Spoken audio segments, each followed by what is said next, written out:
Welcome to another episode of Comedy Wham Presents with me, your host, Valerie, coming to you from the 2022 Just for Laughs Moontower Comedy Festival. My sometime co-host, Miss Purrington, is resting at home. ComedyWham.com is your place to go for features about all Austin comedy. You can keep up with us on Twitter and Instagram at Comedy Wham or on our Comedy Wham Facebook page. In addition to podcasts, Comedy Wham brings you articles, album reviews, our new column, Rochelle Takes on Comedy. Have you checked out our events page for live shows in Austin, Houston, and DFW? If you're a comic in those cities and want your show featured on the calendar, go to the events page and click Submit a Show to complete the short survey. If you want, you can send us a quick review of the survey and we'll share it and promo your show on Instagram. Now let's get back to our podcast. With over 200 interviews since its launch in 2016, the podcast is your anthropology lesson in Austin comedy, bringing you funny people and their stories. As a fan, I like to delve into a comic's background and motivations and will usually take a detour along the way. Consider the interview a way for you to get to know the folks that make the comedy world as fascinating off stage as it is on stage. And if you like what you hear, please rate and review us. Today, I am talking to somebody whose credits are nearly half a page long. I had to cut some of my paper research to fit it all in. We are recording live from the Driscoll Hotel. And I feel pretty excited. I've been describing landing this guest as like when you have a secret property in real estate, like it's not even on the market, because this guest isn't officially listed on the Moontower schedule, but he is an integral part of the Moontower experience. And everyone knows who he is. So this is a quote-unquote brief introduction. He was a JFL fresh face. He is the host of the 88 Show, which blends his musical talents with stand-up improv comedy. His music video, I'm Not Equipped to Be a Father, was a hilarious look at his new role as a father back in 2020 with his first child, right? And featured a couple names that you might recognize, like Tiffany Haddish, Chris Redd, Adam Ray, and so many more cameos. His music is behind, and I loved learning this, the Angelo sketch, which if you're a true SNL nerd, you'll know exactly the sketch I'm talking about. And it was earlier this season featuring his friend and brand new SNL feature, Aristotle, I misspelled his last name, Athari, and had the host Rami Malek and Daniel Craig in it, so pretty damn cool. He is also the music director for Historical Roasts. He orchestrated an incredible fundraiser for Comedians Give Back through a video called Christmas Magic, which is a who's who of comedy, and I took it as a personal challenge that I failed to try to name every single comic. There were 60, more than 60 listed. Keegan-Michael Key performed his music as part of the NFL Honors earlier this year. He's been to a ton of festivals, and like I said earlier, an absolute staple as the keyboardist of the Moontower Comedy Festival. I'm almost done. This is such a list. He'd probably list one of his high rankings as becoming a dad, but how about meeting Sir Paul McCartney in a bathroom in Hollywood? And he's been featured in NPR, if that's your kind of thing. So now, Comedy Wham presents Avery Pearson. I'm gonna cry. Hey, how you doing? That was so wonderful. I feel bad torturing you for this long-winded introduction, but I couldn't stop finding these credits. Like, it's a lot. Yeah, thank you. I feel like my mom might have called up and said, and Avery, and tell him when he was actually the door guy in Wizard of Oz in grade 4. He did great. He was a really cute guy. Thank you so much for looking into all that. Yeah. It's been really fun. Yeah. And I gotta tell you, I mean, just the fact that you do these and how wonderful you are. I mean, this should be on NPR, this podcast. Oh, like it really, just the candor that you take with it, and it's great. I mean, look at it. There's we're in a room. There's like wood on the walls. I mean, this is an NPR experience. There's a statue of a horse. This is lovely. There's people walking around. There's people looking at the horses. There's someone riding a horse. Okay, sir, get down. 2022 for you has been so incredible, and I'm going to start here, but I actually have an icebreaker question, so in a few minutes I'll get around to asking that. Okay. But 2022 seems like it's been such an incredible year for you with the NFL Honors, bringing back the 88 Show, which I know is near and dear to your heart. And coming back to the festival, I know you were here in September, but like this is, the full official, it's back in the spring. How stoked are you for 2022? I mean, yeah, it's just great not to be sitting in my living room right now. I'm just happy my kids aren't screaming at me right now, and the only thing I have to contend with are these idiots. But yeah, I mean, it's wonderful. I'm so excited. I'm so happy to be back. I mean, if anyone's out there and you were listening and you were on your couch and you're like, one day this is going to be over and like we're going to be able to get out, and we're just there, and it's just such like a wonderful thing. Yeah. So I'm excited for it, and I got to do some really cool stuff. The opening number thing for NFL Honors was unbelievable. I mean, live on ABC, like I'd never done something that big, performing wise, and we were live, and Keegan was incredible. I mean, the man is like one of the most talented people in the world. Yeah. And so basically the idea was that Keegan, they always do every year for the NFL Honors, they're going to do like stand-up, and usually it's like Steve Harvey or Keegan's done it. It's just jokes and roasts and stuff. Yeah. And they wanted to do something different because of it had just been it's been a fun couple of years, everybody. Anyone listening at home, you guys have fun the last couple of years. It's been a blast. And so they said they wanted to Keegan's just multi-talented, and they wanted to do a song, and then they reached out to me, and the idea was just to do something called We're Back, and it turned into this really fun song. We had football players sing, like Rob Gronkowski sang, and Aaron Rodgers sat there stone-faced because he didn't want to say anything because he was going through some things at the time. And then it's so funny, and they're like, we're wondering, Avery, would you like to have a, you can say no because we know if you want to just be your band, would you like an orchestra to play with you? I'm like, what are you talking? Yeah, I'd like an orchestra to play this stupid song. Yes. I mean, that's like a dream. That's like my wet dream. Like, I love comedy music. I grew up on like Jack Black and Adam Sandler, and that's like my thing, And then they're like, would you like 100-piece orchestra to play with strings, and we'll have someone do the composition, and you just have to tell them when to press to go. And I mean, it was a thrill. It was an absolute thrill. And honestly, the best part of that was that I got to hire the goddamn Comedy Jam band to do it, and my buddy Jordan Baum, who produced the song with me, who did Christmas Magic. And so it was just like one of these really fun things that we got to just be live on ABC, and suddenly you're up there, and you just been sitting in your house shorts for 2 years, and like trying to keep my kids. I have a couple of kids, and they're wonderful. I haven't slept in a while. I would kill myself, but it was just so wonderful. Yeah. That was an incredible experience. Since I knew I was going to talk to you, I watched the replay of that NFL Honors song, and it's funny that you were so stoked about the orchestra, because I'm trying to find you, and I'm like, orchestra, get out of the way, I want to see the band. And I saw the bassist from Element P, and I'm like, okay, but I want to see Avery. I don't know how Joel, if you watch goddamn Comedy Jam on TV, somehow Joel gets featured for everything, and Josh and I are like behind stanchions. I'm a stanchion comic, and actually the first year, and look, Moontower and JFL are my two favorite festivals. It's great, like every year everyone comes together. Awesome. But the first year we did Moontower, the keyboard was behind those big metal poles, like literally. And so I was, I'm a performer. I want to be seen. I don't want to be. I'm not like most piano player keyboards. They want to like hide in the back and they just want to focus on their thing. No, This is the goddamn Comedy Jam is the only band where the keyboardist is like at the front of the stage, because I'm a glory hawk.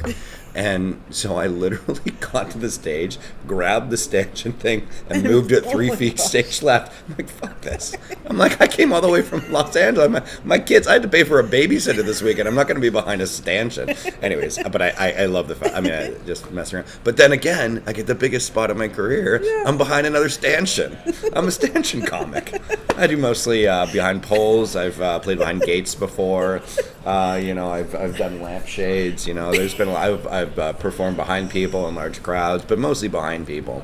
The first year we did goddamn Comedy Jam at Just for Laughs, we were in Catacombs, and it's a small stage, and we had a 5-piece band. Jeez. And there was no room for the keyboard. And so I won't say who, and it wasn't anyone in the band, but they tried to put the piano player behind the drum kit, sitting down. It was a mess. It's no one in the band now. It's not Josh. Let's just say the guy's not in the band anymore. And he tried to put me behind the drummer. Can you imagine? And he tried to pass it off like it was a pit orchestra. I'm like, dude, I flew in from again, babysitter. It's $20 an hour. I'm here for a weekend. You know how much money that is? It's a lot of money. And that was the beginning of a stanchion comedian. Yeah. Well, I wrote a note as a potential title is not a stanchion comic. Thank you so much. So, yeah. I'm a stanchion comic. Yeah, not a stanchion comic. Yeah, I'm more than a keyboard player. I also stand behind poles. Yeah. Okay. Well, as promised, yeah. now I'm gonna throw at you my icebreaker question. Hit me. One word to describe your past. One word to describe my past. Fun's coming to mind. You know, I'm a really lucky guy. I'm the product of a good home with great parents who always had fun. We used to sing musicals in the car ride driving, you know, from Toronto to Florida, and very loving family and good friends, and always tried to have fun. So I would say fun. Yeah. Is that? And this is where I had forgotten. This is your James Lipton. Toronto. This is your James Lipton moment. Yeah. What's my favorite word? Dipshit. Fuckhead. That's my favorite swear word. All right, sorry. Go ahead. What would you say at the gates of heaven when you? Hey, I'm back. I forgot. It's not like it matters in my long introduction, but you are from Toronto. I am, yeah. And did you start performing when you were growing up? Yeah. Or in school? My first role was I was the doorman in Wizard of Oz, and I just absolutely fell in love with it. And then, so I you know, I think my first line was, "Who goes there?" So I was already apprehensive about the whole career. I probably should have stopped there. But, and then, you know, I was, you know, it's like little things, you know, like I was the only grade 4 in the grade 5 play. So there was like, something was like happening. Like I needed to do this. There was like something pulling me. And then, so I went to art schools growing up. I went to arts elementary, arts high school. But the reason that I got into it, I was a bit of a spacey kid. Like I would just like space out, be in my own world, think of things, think of songs, think of stories, you know, and I would not focus very well. Probably ADHD, probably undiagnosed. We just diagnosed it. Really great. So the teacher from the local elementary art school came and did this presentation, and I'm spaced out. Didn't even know what was going on. And then at the end of the whole presentation, he goes, and so we have music and art and dance and theater. So whoever wants an application, put your hand up. And then there was a girl in the front row that I had a huge crush on, and she put her hand up, and I just went, "Moink, me too. I want to go to that school. I want to go where she's going." And her name is Julia Feldman, and she grew up around the corner from me. She was a brilliant dancer. And anyways, the reason that I continued to get into the arts is because of a girl. Wow. So, you know. Credit to Julia Feldman. Credit to Julia, yeah. Shout out Julia Feldman. She's got family, one that got away. She's actually just a family friend. Yeah. But, so I was always in art schools. I went to another art school called Unionville High School, and it's a magical experience. You know, every year we would study, you know, different things. So in grade 9, you get like you have to audition to get in, and so everyone's really good from the area, and, you know, the first year you did like a general overhaul of all of theater, so you do like drama and comedy and mask and a little bit of Shakespeare and a little bit of everything, a little bit of writing. Next year you do comedy, and that was so much fun. Oh. And I just like really fell into it, you know. Like we did stand-up when we were 16, you know, and we went to like Yuck Yucks in Toronto. Shout out Yuck Yucks.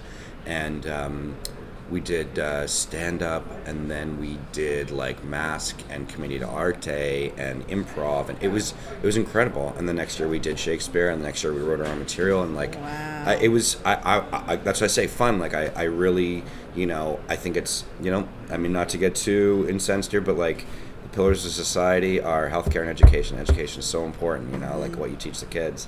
So you want to support in a positive light, you know. And to have family that supports the arts too. 100%, you know, like being a parent's really tough. Like, believe me, I you know, as you said, I have a song called "I'm Not Equipped to Be a Father," and like I think like most of the people in our generation didn't know what we're getting into. Yeah. You just turned 30 or something, and you're like, well, I guess that's here we go. You know, it's like, why not? You have no idea. What's the story of your birth? My dad said, why not? My mom said, let's all right.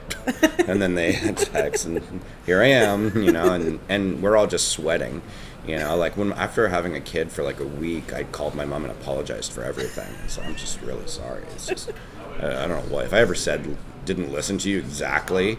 If you ever told me to like walk off a cliff and I didn't do it, I'm really sorry because like it's just so. But yeah, I was always doing theater and music, and you know, I went to university for it. I went to move to New York and went to an acting school there, and I really just wanted to be an actor. Really, that was my first goal, was just to be like a serious. I wanted to be Mark Ruffalo, and just be a serious actor. And I did really well in like a New York, a lot of plays and stuff. And then I met my wife, who was my girlfriend at the time, and she's like, you know, I think you're like a comedian. And I go, I don't know, I'm pretty serious. I'm a dramatic actor. She's like, no, I think you're a comedian. I go, I don't think so. And she's like, Avery, you're just like, you're too big. Like, just do. So she's like, she's the best. I have the best wife in the world. I'm very, very lucky. And she just like, you know, I'd always played piano and I was always like loving comedy. And she's like, why don't you just like play piano? And so she told me we moved in together like a few blocks away from the Improv in Hollywood in LA. And she goes, go get a job at the door. And I was 30 and I was like, all right, I got nothing to lose. I did. Rita Piazza, fucking guardian angel, like hired me. And then I just worked my ass off and I didn't ask for anything in comedy for years. Didn't ask for a word. Just worked hard, moved tables, worked hard. And then one night. So all just as the behind the scenes, the door person. Grind. Okay. Yeah. But were you doing comedy? I took some improv classes at the time when I was like first going to LA, you know, some improv groups, like that kind of thing, but not dedicated to it. Was still trying to be, again, I'm a dramatic actor. Yeah. Right. Okay. I'm a very serious person. Yes. And so she, very serious. Serious. So believable. Professional. Too. Believable. Yes, Believable. Very believable. Art. Yeah. So, funny art. So she's like, just go over there and be the nice guy, because I was trying to find myself again. And then I worked my way up, started working the booth, and then I'm playing piano before one of the shows, before Comedy Juice at the Improv, which was a really big show at the time. It was the show. Always sold out, line up at the door. And I was just playing piano, because there happened to be a grand piano on the stage at the Improv. And then the manager comes by, Paige Schaefer, who then became the booker, and she's like, Avery, just stay there. Glazer, who's Glazer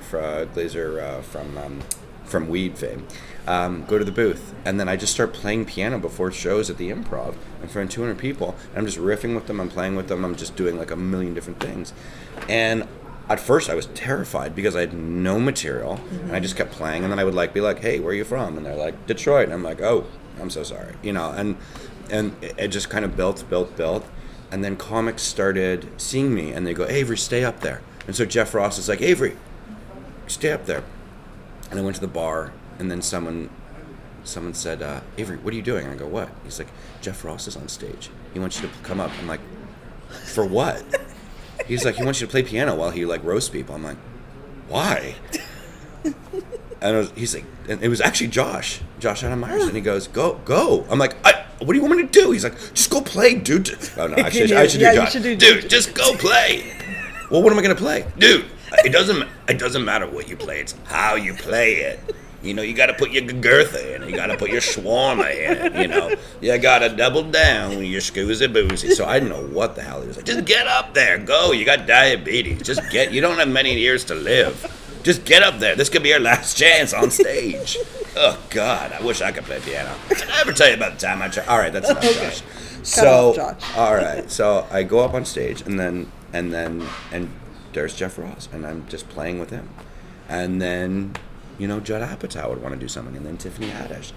And then we started doing this show, Josh. Oh, yeah, I started it. And Jeremiah and myself, and we started doing this show called Midnight Snack every Saturday night at midnight after the late night show at the Improv, after the 10 o'clock show. We would go, and people would think that the show was over. Okay, I've seen my 2-hour show. And then us three idiots, one with a saxophone, you know, the only band that had a lead singer, a piano player, and a saxophone. No drums, no bass, horn section, one person. And we'd rush the stage and just try to keep people. And so we just try to keep people.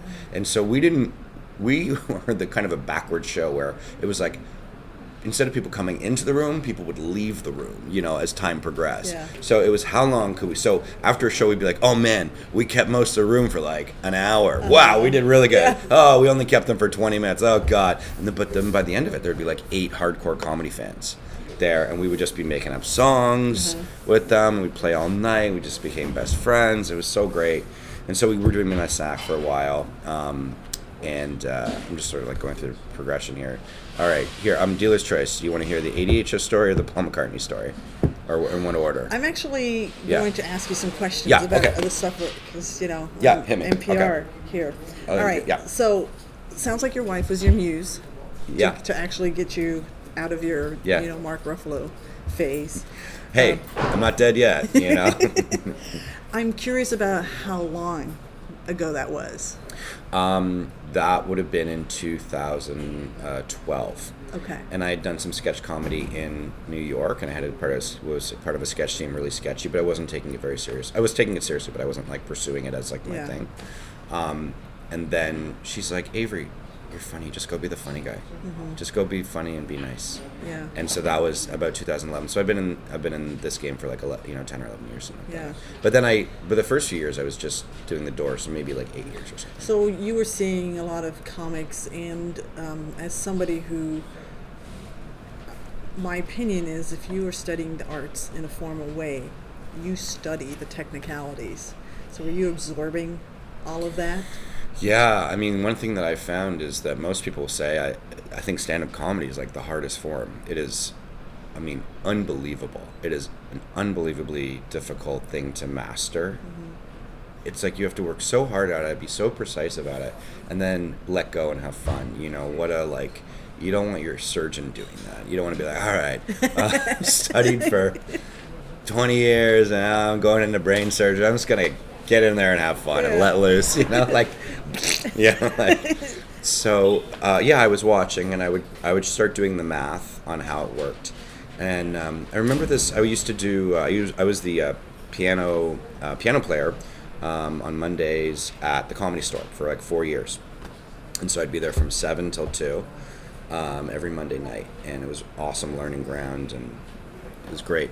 But there was this one night in terms of like the technicalities. So Bill Burr comes in, and I'll never forget it. Like this is comedy nerd stuff, okay? So I don't remember what his joke was. Sorry, we got some hotel. All right, I'm having an interview here. I'm a famous person. I'm famous. Look at this. I'm a famous person. It sounds like you're a famous person. Thank you so much. He Where are you is. from? Yeah, well, absolutely. I realize you might be busy. I'm in an interview. I'm a famous person. Oh, sorry for interrupting. Good luck with whatever you're doing. Thank you so much. It's a proctology interview. So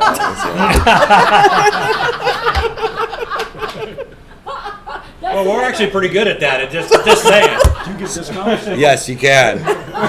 2 for 1, my friends. Okay, now bend over. So, what was I talking about? Bill Burr. Right, Seeing Bill him. Burr. Professional. He would have never done a hack joke like that. So he'd be like, get out of my fucking interview. Get the fuck out of here. Why aren't we in a booth? So, this sucks. I want to get out of here. I want to watch the Sox. Oh, fuck this place. Why are we in an atrium? Shit. Ah, fuck.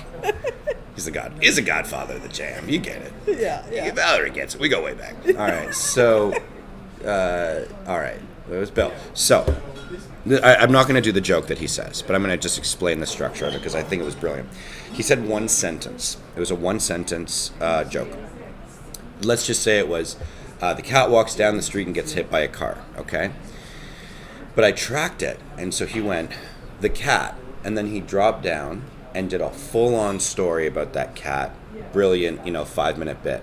Then he came back and goes, the cat walked down the street and got hit by a car. So the cat story, walked down the street, told me a story, then he told a story about the street. The funny story about how streets are weird and how, like, when you crosswalks and you get hit by, in England you're on the wrong side of the road, whatever. Comes back. The cat walked down the street, does a callback from that first bucket. Cat walks down, cats are idiots, and, comes back down, grabs another bit from the street. Cat walks down the street and gets hit. Now I'm hit, and I was in Boston Boston Fenway Park, and this guy hit a home run, Greenwood, it was amazing. Comes back, does tags, picks up all the pieces from the sentence. Now we're like 15, 20 minutes into a fucking masterpiece joke, okay? The cat walks down the street, gets hit by a... Now, before I get into this last bit, I want to tell you something about cars. Cars are, cars for me, I love cars, but I know whatever was in... Again, I'm like totally botching the joke. But the point is, this guy took one sentence. He's brilliant, Bill Burr. One sentence and dissects it and breaks it down and calls it back and does like a full... I want to say he did 30 minutes on one sentence. It was... Wow. Genius. Yeah. It was genius, and it was all meticulous and pulled back and grabbing, having fun and playing in the audience. And it's in the OR, which is a really hard room at the Comedy Store or anywhere, and it was unbelievable to watch. So, anyways, that was the biggest technicality that I learned from comedy is that drop down sentence. It's like a bucket sentence where you have to go back and come down. Yeah. So when you were pulled on stage to do the keyboard or the piano rather Right. At the improv, right? You hadn't officially done stand-up. No. And is stand-up something that you even care about? Sure, I care about it. Maybe you like studying the technicalities of it. Yeah. You're melding that music and the comedy. I think it's I think like you're drawn. You do what you're drawn to. I really wanted to be a dramatic actor. Mm-hmm. Didn't happen, but I'm good at this, and I really love doing it. And it was something I always loved doing. Like I sang the Hanukkah song at a Christmas pageant in my high school. Like I would make up songs about beef stroganoff and at camp, and like. It was just one of these things that was always there. It's like always in your backpack, and you reach down, you're like, oh my God, that's my favorite hat. And you put on the hat and you're like, oh, I love this hat. Yeah. This is the best hat.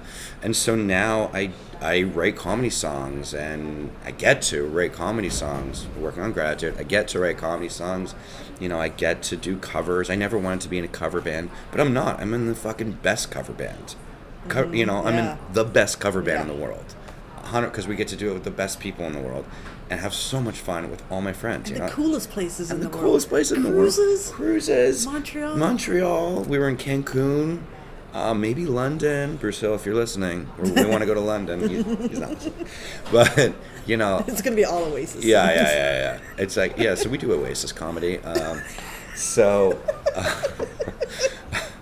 I'm a Stanchion Oasis comic. Write that down. No, not a Stanchion Oasis. That's Oasis comic. So it just sort of happened for me, and that's the long and short of that. Yeah. I mean, nobody hates the fun guy. You really are the fun guy. Mm-hmm. Like everything that we see when we watch you do the jam. I did get to. You had the 88 show. Mm-hmm. A couple of Moontowers ago, I think, but pre-pandemic. That's right. And so I got to see that, Oh. which was really fun Oh, to thanks. watch. Thanks.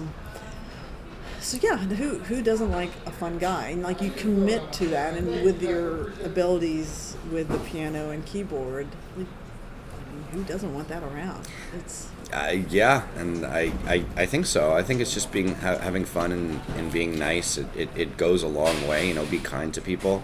And that's what we're doing. Like I really every time I'm in front of an audience, I'm really trying to connect with them. Like I really make sure I'm having at one point directing jokes or songs to one person, whether that makes them feel uncomfortable or not, I don't know, it's part of the fun. But I want these people, I just kind of look like you're in my living room, and I want to have fun with you, and I feel very comfortable up there on stage. I do get jitters before, but when you're up there, it's it's an incredible feeling of free falling and letting go and having fun and knowing there's a parachute sort of, and the parachute work, and it's great. Yeah. It's really great. After those first few weeks and months of being pulled on the stage to do the piano, what started getting you thinking about the 88 show, or if there was another show that you created? Yeah, so it sort of 88 show came from two things. It was a comedy jam and midnight snack, and then just my natural abilities. But it was really my wife who said... We're just going to say thank you to my wife, Yeah. MJ Bracken. She's great. She really, I don't know. Yeah, she's a wonderful woman. I'm very lucky. You know, I'm again product of wonderful people around me. Yeah. Which is nice. Yeah. So we were doing Midnight Snack, and guests would come on and they would improvise a song with Jeremiah, Josh, and I. So we'd have like Dane Cook or Jeff Ross or Tiffany or Jesse May Peluso or whoever. Like really, probably worked with about 100 comics on that show.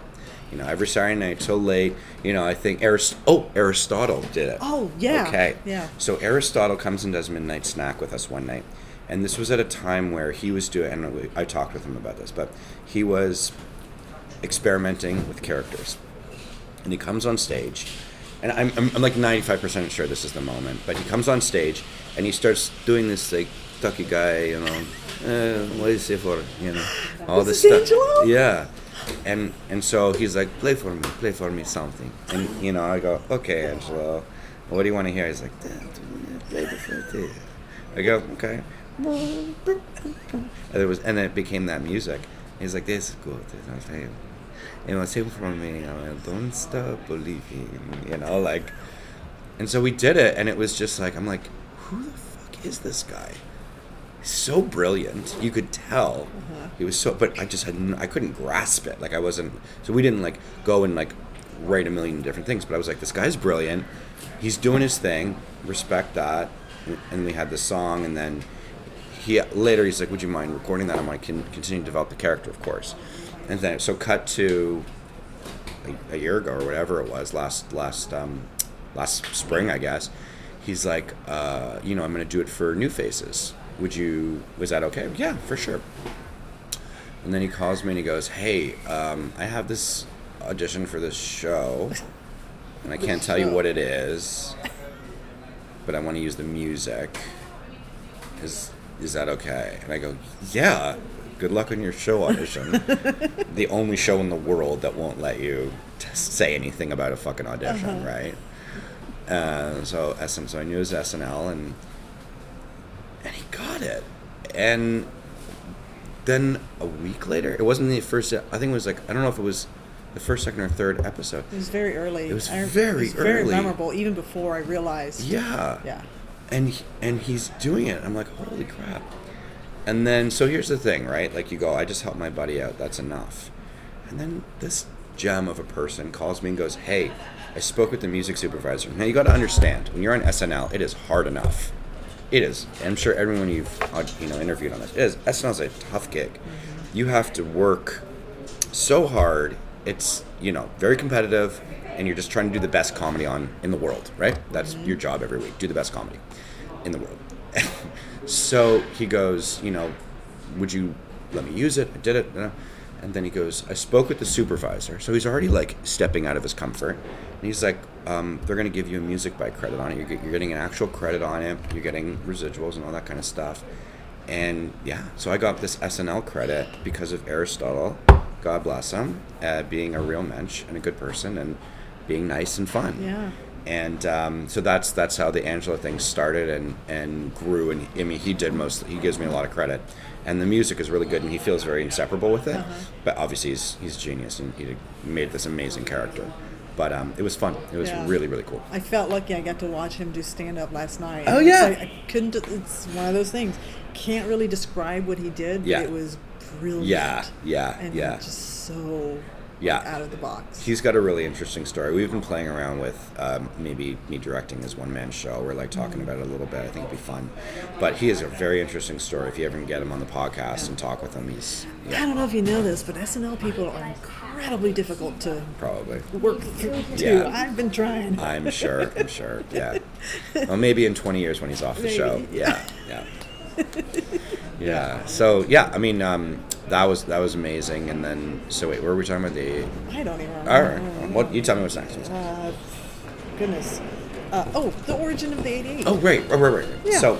So, it became this thing where the 88 show was this like thing where my wife was like, go like do everything you do, which is like act and write and produce and do music and do songs and that kind of thing. And so we did, and I ended up taking the best of the goddamn comedy jam, which is a comic telling a story about a song that they love. In that case, it was a song that was written. And then Midnight Snack, which is taking a comic and writing something on the spot and putting them together, and then formatting it where you have a set, an interview, and then an original comedy song, which is what I do and what I love doing. And it originally started as improvised, but then we moved very quickly into, after about 6 months, Jeremiah and Josh inspired me to write with them. And so then we formatted into this kind of Muppet Show-esque thing where I'm kind of like Kermit and all this shit's happening around me, and the door guys are trying to get stage time and the waiter's not working and the lights aren't working, and I'm trying to run this show through where there's comics doing sets and songs, and it just became me, and it became I'm not Mark Ruffalo, I'm the 88 show. It could be the Avery show, you know. And so we've been doing it for, we did it for 3 years before pandemic. We have a shopping agreement with a really big production company right now. We're going to be taking it out. And, it's just this really lovely, beautiful thing. And I was so thrilled to do it here at Moontower. We're doing it as Netflix as a Joke Fest. Nice. On the 30th with Dulce Sloan, Aristotle's on it, and Arden Marine, and our backup, Stevie Alexander, who was on 20 Feet from Stardom, and Michelle Ortiz, who was on Mad TV, and, a bunch of stuff. And produced by Christine Casagrande, big shout out there. But yeah, I just started doing it at the Improv, and everyone did it. And the first comic that did it was Tiffany Haddish. And she had booked and shot Girls Trip. And then she wasn't really a big known, as per she is now. Yeah. And she came in and we did this song called The Last Black Unicorn, and it was really clear that this show was going to do something. And Neil Brennan did the show, and he had a panic attack before he was getting ready to do his set for 3 mics, and so he was running material there. And then Josh did it, and we made up some songs, and it became very clear that this was the way to go. Yeah. Oh, fun. Is that okay for you? Yes, I actually Okay. listened to the audio from last week's, and Okay. you barely hear it. Awesome. So, Great. As long as it doesn't distract No, you. no, no, I have I no was- power to change it, but... No. I'm because I grew up in the theater and did background stuff. I'm constantly aware of technical issues and spacing and lighting, and I just really know the theater and everything. I'm acutely aware of, right? And so that's what I'm how's that for your levels? I'll stop my own interview to make sure that levels are good, Sweet. well, I just can't help myself, you know what I mean? So I'm just is this good for tape? Are we good? Can we hold? We're good. We're good for sound? We got box moving in the back? Go for box? Okay. So I just want to make sure you're comfortable too. Good. Okay. I'm good. All right. I also don't sound edit, so... Oh, perfect. Yeah, just around here. Well, there you go. Enjoy that. Other than fatherhood, what did you do to keep your creative things happening during pandemic? Cried mostly. I mean, what did I do? It was hard. I mean, pandemic felt like I was getting my leg cut off. I felt emotionally and creatively paralyzed. I'd play piano. We tried doing the 88 show on a Zoom with Nowhere Comedy Club, and they were great. But it's just, it was by the end of it, it was great that we did it. Yeah. It was fun, but it was sad. It was more sad. Yeah. Every comic is most comics are can't stand the Zoom thing. Mm-hmm. Look, it kept a lot of people afloat. We got paid for it, But we do this because we want to be with the audience. Yeah. We would do this because we want to perform on the biggest and best stages in front of the coolest audiences and comedy fans. And Austin's at the tip of that. Everyone just loves comedy. It's the best. Yeah. Tempe's also a great place. They love comedy there. It's Tempe Improv. I always enjoy it. I mean, anyone going to a comedy club, it's 200 seater, right?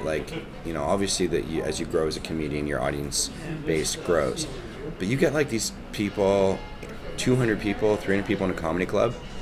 They're comedy fans. They're there to have fun, and that's what it's about. I don't want to do it to my iPhone that's flipped upside down, and my kids in the background screaming. That sucks. Yeah. So I would try to do that. I wrote. I got some good gigs. I actually, I became a music supervisor on a Facebook Watch show for a holiday special called Peace Out 2020 because we were sick of it.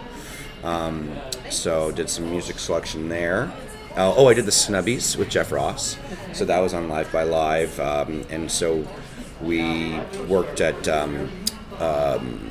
Jam in the Van, and so we did this recorded thing where we were roasting the Grammy losers, so that was really fun. So we roasted Bruno Mars, and then we did the Oscars, and so we were on a bus in Hollywood driving around playing music, and Jeff's been incredibly, I love Jeff Ross, he's been incredibly supportive of my career.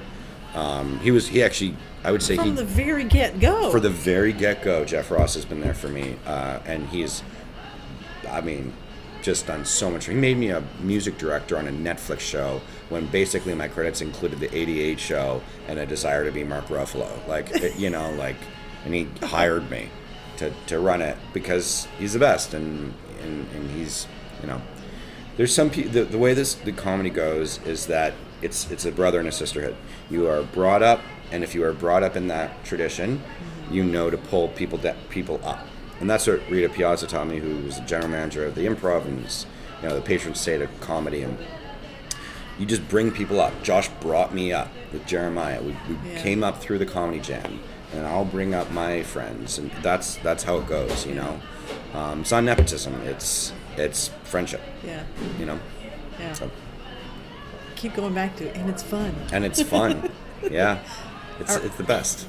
All right, we have teased the audience. Okay. Enough. Yeah. Drop Okay. the story, Sir Paul McCartney. Sir Paul McCartney. Okay, so I used to do music. I used to play piano before the shows. We established that on the Comedy Land. The H is silent, right? Or is it Wham? It's the comedy for M. Oh, welcome to the comedy. The Wham de comedy en français. Oui. Oh, très Le bien. Wham. Le Wham. Ah, que ça le Wham? Le H. Wait, are you French speaking because you're from Toronto? I can speak un petit peu de français. merci. Oh, that's all I know. So, God damn it! I got called out. I was gonna be the cool guy. You're like, wow, You're still it's the cool French. guy. I'm still the cool guy. Comedy fun. So all right. So I'm playing. So it's one of those nights where I was exhausted. I worked multiple jobs. I was still coming up in comedy, and I was supposed to play before the show. I really didn't want to. And I was just like, screw it, I'll go. So I play piano for about, I want to say half an hour before a show at the Improv that was mildly attended, maybe 80 people in a 200-seat theater. And when you get bored and, you're riffing and stuff, I just started playing like jazzy, like Hey Jude and All You Need Is Love. I'm just like goofing around. And then I'm playing, and then my manager, my performance manager at the time, comes around and taps me. He's like, Avery, look over there. And I look away, and like 20, 30 feet away is Paul McCartney sitting with a friend at the rail with his arms up, just singing along. All you need is like loving it. And I'm just like, oh.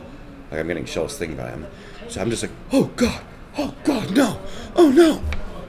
Now, cut back to when I was 7 and hated learning piano because it's so fucking hard. Hated it.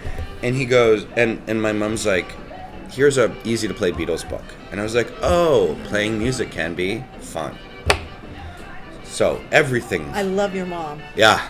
I do too. Your mom. That Lynn was Pearson, so yeah. smart. So smart. Yeah. If you're teaching someone something, do not make it uncomfortable. Don't make it hard. They will hate it. They may be even incredible one day if you force them to do it. I'll hate it eventually. So I love piano. So she gives me the book, playing it. Flash forward, I'm playing because I learned that at an early age. I'm playing jazzy riffs here in front of one of the greatest composers in human history.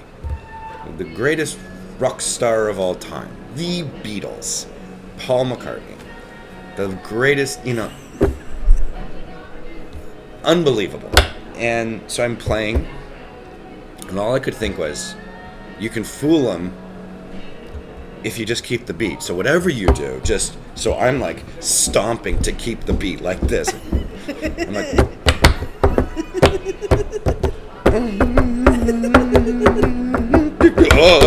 keep the beat on his love. I'm just like playing, losing my mind. I'm out of my head, and he's just in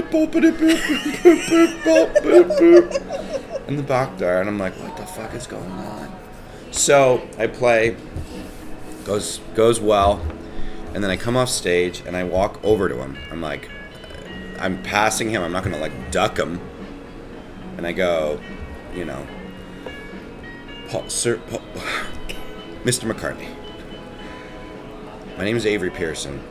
Your music inspired me. I played easy to play Beatles books. I hated piano. I stuck with it. It's why I'm here today. Thank you so much for everything you do. I just wanted to say hello. And he goes, oh, yes, no. Oh, it's great. And then he takes a pause, puts his finger on his chin, thinks, he goes, I liked your chord progressions. Wow. The greatest composer of all time just told me he likes my chord progressions. I'm like, I better keep doing this. And I'm just like, okay. All right. Oh, let's enjoy the show. And then all of these comics had because they had found out that he was there. So everyone was just, I remember walking to the door at the Improv to leave the room, and there were just 10 comics with their mouth, the jaw hitting the floor, just huh? And they're like, you just played for... I'm like, I just played for Paul McCartney. They're like, you just played for Paul McCartney. You did it. Yeah, I did it. You did it. I did it. That's what I did. You did that. I'm like, did that happen? They're like, yeah. I'm like, okay. I'm gonna go step out. I'm gonna get a drink. I'm gonna go... Yeah, you should go. And I'm like... So then Dane Cook goes up, and he does time. Owen Benjamin goes up. Does time, and then the three of us are backstage at the Improv in the hallway in the bathroom, and we're just fucking fanboying out. And it was at that stage I knew that it didn't matter how famous you are or how good of a comic you were, Paul McCartney levels the field. You are all just Beatles nerds, period. Dane Cook, full-on career, hilarious, albums, great, awesome dude, also has had my back, Didn't matter. We were both nerdos for the Beatles and Owen Benjamin. And so we're there, and we're like, we gotta get a picture. And Dane's like, well, I don't know what to do. And I'm like, Dane, you're the most famous. You gotta talk to him. He's like, what am I gonna say? I'm like, who cares? Just fucking say something. You're the famous guy. Go talk to the other famous guys. Oh, God, all right. So we walk, and we're like, okay. And someone's like, hey, we just went to the bathroom. We're like, oh my God, oh my God, oh my God, oh my God, oh my God. We're waiting outside the bathroom door. Sure enough, Paul McCartney comes out. And we're like, hey. And Paul's like, oh yes, I was wondering if you guys were going to say hello. And Dane's like, yeah, we thought we'd just follow you into the bathroom. He's like, all right, why don't we? Bring the girls. Let's do a shoot. And he's like, what? And Paul McCartney goes back into the bathroom. And we're like, huh? And then Dane's like, what do we do? I'm like, get the girls. I don't know. He said, get the girls. So we sent Omid Singh is there, great comic. I'm like, Omid, go find every girl in this club and tell them Paul McCartney's in the bathroom and we're all going to hang out and do a photo shoot. He's like, okay. So we go to the bathroom and there's Paul McCartney going, hey, bippity boop, bippity boop. And we just start peeing together in the urinal. Taking pictures. Omid, God bless him, takes 1 million shots. And then Dane and Owen left. And then Paul's just there. He wanted to keep going. So I went around onto the toilet and I stood up. And if you go to look at my Facebook, any of my profiles, it's all the same picture. It'll never change. It's going to be on my tombstone. Yeah. That's it. So I put my head over the bar because I remembered, in the 60s, there's all those pictures of the Beatles at the plane, but there's some idiot who's climbed up the fence and he's looking. He went through security in the back. So I'm like, do that shot. So I'm just took a shit and stood up and looked down at Paul McCartney. And so there's these incredible shots of me looking down on him. Anyways, and then so that night was incredible. And then a few weeks later, I got an email out of the blue from Judd Apatow, and he's like, hey, Avery. Yeah, I'm not gonna do it. My voice is her. No, Judd would be like, hey, Avery, I'm doing late night with Seth Meyers. Would you mind if I told your story? And I'm like, yeah, dude, go for it. So I sent him the picture through Dane, and he tells this story because he was doing promo for Chris Redd's movie. The Superstar, Don't Poop Superstar, Yeah. Don't Stop Stopping. Never Stop Stopping, yeah. Right? And so he does the promo, talks about Ringo Starr being in it. He's like, and then my friend Avery did this thing with Paul McCartney, and Seth Meyers had the picture. That's it. So one day I'm going to do Seth Meyers. I'm going to bring that picture, and the picture, we're going to have an Inception moment. And that's, so any of the bookers at Seth Meyers, I've got a great Inception story for you. So, Fabulous. yeah, so that was Paul McCartney. Now, the cool thing about that was obviously meeting him. But then it really started my career because it got me all this attention in the community. People saw that picture, and I'm just telling this great story over and over. And people got to see that I'm more than just a piano player. And then they started singing more songs with me and doing more things and taking me as a comedian because I could take this moment. I'm really good at making very talented people even better with piano and working with them. I'm very good at supporting, just from my acting experience and all the different things I've done. It's my secret superhuman power. I'm good for other people. And so all these things started happening because of that, because of this like Paul McCartney group thing. And anyway, so that's my Paul McCartney story. Yep. So we are 1 degree or 2 degrees? I don't know the math. That's right. Separated from. That's right. Yeah. And I'll show you some pictures. You can post it. Oh yes. Yeah. It'll kill the interview if I show you the pictures now. I'll do it later. And I actually took my son to a Paul McCartney concert. Oh, and wow. that T-shirt is one of his favorites. So Absolutely. it's like, I made a T-shirt of my picture. Yeah. Yeah. That's Actually, awesome. Meth Syndicate did it. Yeah, That's Eric did awesome. over there. Yeah. Well, we could go on for hours and hours talking, but I need to start wrapping it up. Okay. Trying to pick out. Well, I'll just ask you: is there anything we haven't talked about that you want to make sure people know about you? It's been a pretty thorough thing. The main thing, what people want to know about me, like in what sense, like I mean, stuff. I mean, yeah. I mean, I work really hard. I have a family, and I think like, I don't know, this is cheesy, but like whatever you want to do, just do it. Just don't hurt anyone. Be kind to people. I think that's like the key that's helped me in times when I felt like I should be doing something else that I wanted. The song, you can't always get what you want, but try sometimes to get what you need. And that's my story. And to any of you out there, like, I feel you. If you're like struggling through something, I really empathize and feel for you. And just try to do things to make yourself feel happy. Take a few deep breaths. Five deep breaths can change your entire thing. And practice gratitude. Like, I try to say my gratefuls when things seem like they're not great. You go back and, just remember that I'm a Stanchion Comic. You're not a Stanchion Comic. There's always a pole for me to stand behind, and I'll perform the hell out of it, or I'll move it. Fuck. Amazing. For me, listening to you, there are two things that have stuck out at me, and it kind of goes to paying it forward, which I think you're doing too. Is two pivotal moments in your life where women in particular saw something in you and found their encouraging ways of getting you on a path that leads you to today. And I just think that's really awesome that, not just that it was women, but it was just like people saw something in you and wanted to keep encouraging you to do. Yeah, it's true. It's very true. Women in particular. When I was young, I didn't have a lot of guy friends. It was mostly women. I was in a carpool of like 4 other girls who drove me crazy because we were 12. Avery, but hell hath no fury like a 12-year-old girl. And but I respect women. I love women, and I have so much fun. I think women on my show, I really, really connect with them because I'm not inappropriate. I support them. I consider them sisters, and I look up to them. I look up to all these people that I work with. I genuinely look up to them. I think they're incredible. And Josh, specifically, Adam Myers, has the sacred feminine in him, where he has this feminine power. He's all bravado. It's all show. He's a puppy, that kid. He means, I did this. But he's a puppy. And he was incredibly supportive of me to get me up. He's encouraging.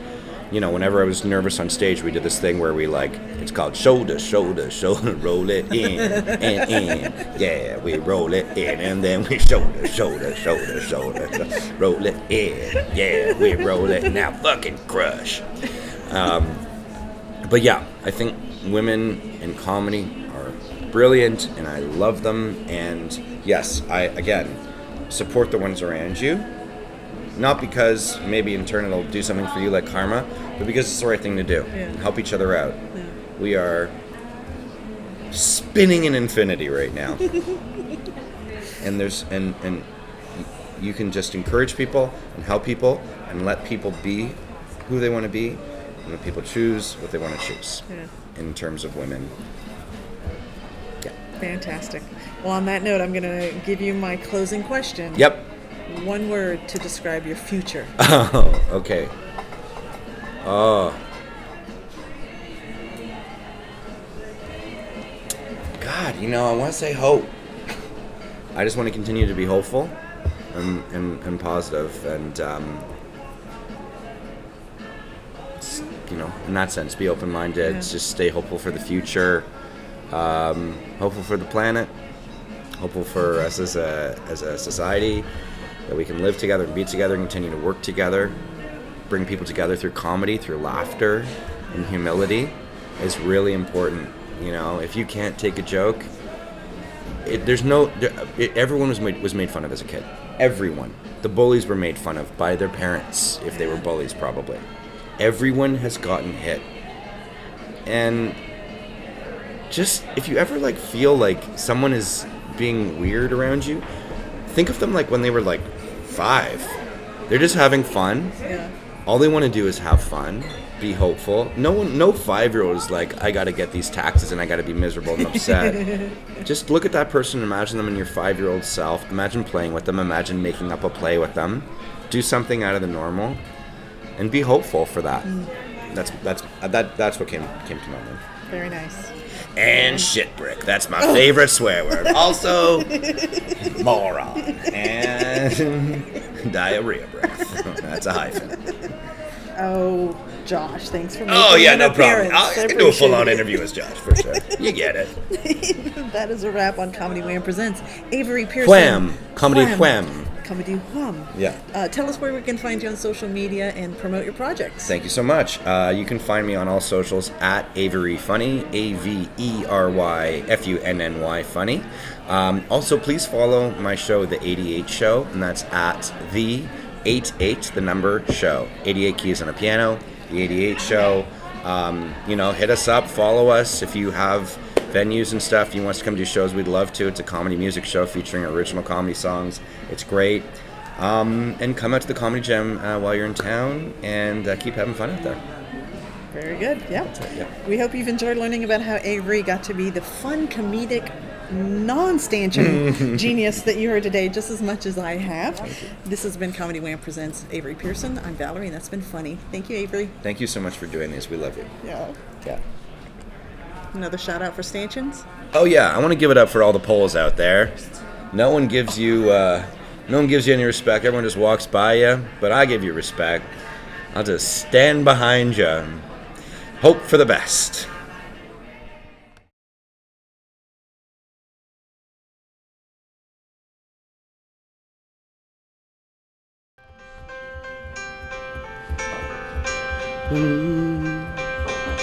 You're the best. You took an afternoon off at Moontower. Yeah, you're the best. Everyone knows now you don't have to cower. Jeremiah, welcome. You're now in the Wham of Fame.